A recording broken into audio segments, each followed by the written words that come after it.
1 minute में 25 reaction revise करवाते हैं।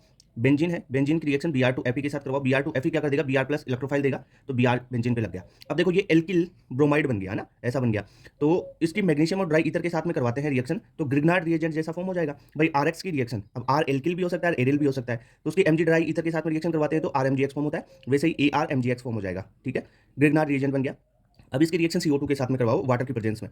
तो देखो ग्रिग्नार्ड रिएजेंट की वाटर की प्रेजेंस में CO2 के साथ में रिएक्शन, CO2 के साथ में रिएक्शन से कार्बोक्सिलिक एसिड, देखो MgBr सी, इसकी स्ट्रक्चर ओपन करके मैकेनिज्म बना लो आप, तो भी आपको समझ आ जाएगा। यहाँ पे ये जाएगा और COOH लग जाएगा। अब देखो कार्बोक्सिलिक एसिड आ गया, इसकी SOCl2 के साथ में रिएक्शन करवाएंगे तो यहाँ से Cl मिलेगा, तो OH निकला, Cl लगा, यानी COCl फॉर्मेशन हो गया। अब COCl है, इसका NaBH4 के साथ में क्या कर देगा, ये रिडक्शन कर देगा, तो COCl को किस में रिड्यूस कर देगा, ये एल्कोहल में।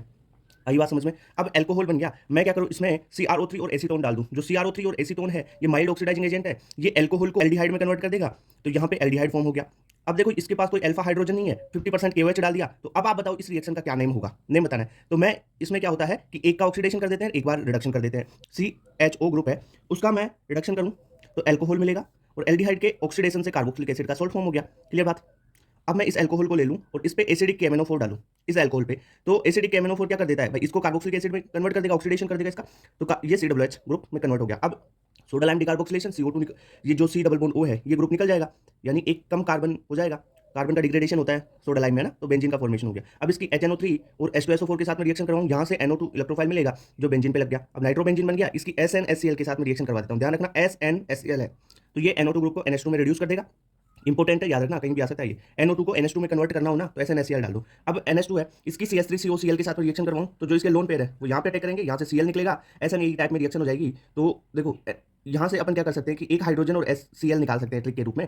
HCl निकला और ये CH3CO इसके साथ जुड़ जाएगा, यानी NHCOCH3 फॉर्म हो गया। अब NHCOCH3 पे वापस मैंने HNO3 और H2SO4 डाला, तो वही NO2 प्लस इलेक्ट्रोफाइल मिलता है यहाँ से। तो इलेक्ट्रोफाइल अब कहाँ पे जाएगा ये बताओ, इसके या तो ऑर्थो पे जा सकता है या पेरा पे जा सकता है, यही हो सकता है। तो ऑर्थो पे तो इसका स्टेरिक हिंड्रेंस ज्यादा लगेगा, तो कहां पे जुड़ेगा, NO2 पेरा पे, ये पेरा पे जोड़ दिया। इसका हाइड्रोलिसिस करता हूं तो NHCOCH3 है, यहां से ये ग्रुप टूटेगा और NH2 का फॉर्मेशन हो जाएगा।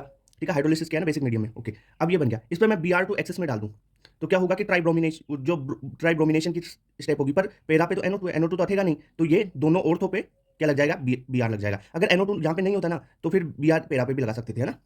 ओके, तो ये आपका कंपाउंड बन गया। इस पे NaNO2HCl डाइजोनियम सॉल्ट बन जाएगा NH2 ग्रुप का, तो ये बना दो N2 प्लस Cl माइनस बन गया। अब क्या करें, इसकी रिएक्शन करवा दें Cu2Br2 यानी कॉपर प्लस 1 के साथ में, तो कॉपर प्लस 1 के साथ में क्या करेगा, diazonium salt N2 plus Cl minus हटेगा, वहां पे क्या लग जाता है, Br लग जाएगा। ठीक है, आपको नेम बताना है रिएक्शन का, ये Br लग गया। अब मैं FeHCl के साथ में रिएक्शन करवाऊं, FeHCl क्या करता है, NO2 को NH2 में कन्वर्ट कर देता है। ठीक है, NO2 को NH2 में कन्वर्ट कर देता है, कौन, FeHCl SNHCl, ये तो NO2 को कन्वर्ट कर दिया किसमें, NH2 में। क्लियर बात।